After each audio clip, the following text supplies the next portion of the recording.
है मसीह का प्यारा वचन, ये है वचन, प्यारा वचन, यीशु मसीह का प्यारा। परमेश्वर के धन्य नाम की महिमा हो। प्रभात मनन के सत्र 1773 में आप सभी का बहुत ही विनम्रता के साथ स्वागत करता हूं। आइए आज का मनन के लिए हम पढ़ते हैं इब्रानी अध्याय 2 पद 3। तो हम लोग ऐसे बड़े उद्धार से निश्चिंत रहकर कैसे बच सकते हैं, जिसकी चर्चा पहल प्रभु के द्वारा हुई और सुनने वालों के द्वारा हमें इसका निश्चय हुआ। प्रभात मनन के बीते सत्र में हम देखे थे कि पुराना नियम के या उसके पूर्व के काल में मनुष्य जो पशु बलियां उद्धार प्राप्ति के लिए करते थे, उससे बलि चढ़ाने वालों को ना पूर्ण संतुष्टि मिलती थी, ना ही उद्धार उनका पूर्ण हो जाता था, क्योंकि उनका भी उद्धार यीशु मसीह पर ही आधारित तो था ही, पर यीशु मसीह की मृत्यु और उनका पुनरुत्थान उस समय तक नहीं हो जाने के कारण उनके द्वारा चढ़ाए गए बलियां यीशु मसीह की पूर्ण पाप बलि जो भविष्य में होने वाली थी उसी की आशा में ही चढ़ाई जाती थी।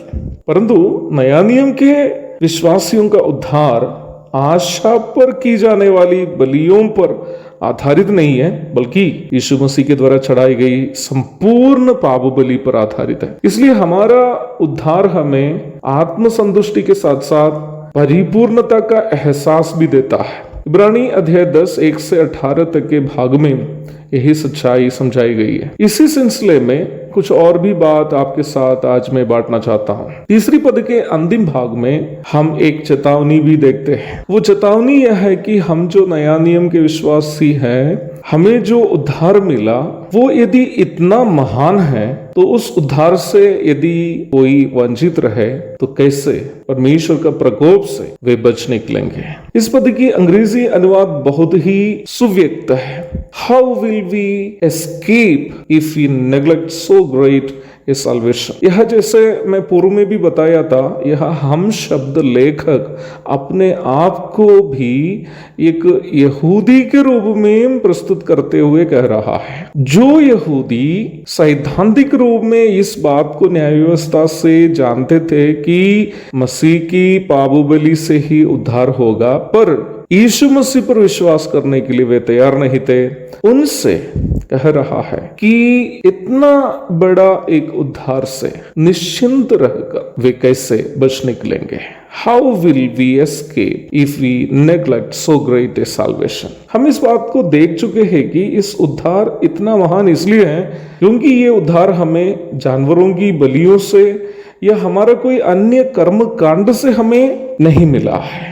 ये उद्धार हमें परमेश्वर का पुत्र यीशु मसीह के द्वारा चढ़ाई गई संपूर्ण पाप बलि के द्वारा मिला है। इसलिए ही इस उद्धार से वंचित रहना या इस उद्धार का तिरस्कार करना किसी भी व्यक्ति के लिए बहुत महंगा पड़ जाएगा। मानव जाति का उद्धार का कार्य परमेश्वर अपना पुत्र के द्वारा पूर्ण कर देने के कारण अभी यदि मनुष्य परमेश्वर का प्रकोप का पात्र बन जाता हो तो उसका कारण कभी भी मनुष्य का पाप नहीं होगा, बल्कि परमेश्वर का पुत्र का तिरस्कार होगा। परमेश्वर के पुत्र का इनकार करने के कारण मनुष्य अनंतकालीन नरक में दंड भोगेगा। इसी सत्य इब्रानी अध्याय 10 पद 29वीं पद में सूचित की गई है। वहां हम इस प्रकार पढ़ते हैं, तो सोच लो कि वो कितने और भी भारी दंड के योग्य ठहरेगा जिसने परमेश्वर के पुत्र को पापों से रौंदा और वाचा के लहू को जिसके द्वारा वो पवित्र ठहराया गया था अपवित्र जाना है और अनुग्रह के आत्मा का अपमान किया। उद्धार परमेश्वर ने अपने पुत्र के द्वारा आज सबके लिए उपलब्ध कराया है। इस अनुग्रह के युग में किसी भी जाति, धर्म, वेशभूषा, रंग, देश, गोत्र, वंश के अलगाव के बिना सब कोई मुफ्त में उद्धार प्राप्त कर सकते हैं। उसके बावजूद यदि कोई इस उद्धार से जानबूझकर वंचित रहता हो तो उसको दंड से बचने के लिए कोई विकल्प बचा नहीं है। इसलिए मुझे सुनने वालों में कोई पाप क्षमा और आत्मा का उद्धार अब तक प्राप्त नहीं किया हो तो देर नहीं करें। आज ही नहीं, अभी ही प्रभु यीशु मसीह को अपना जीवन में बुलाइए।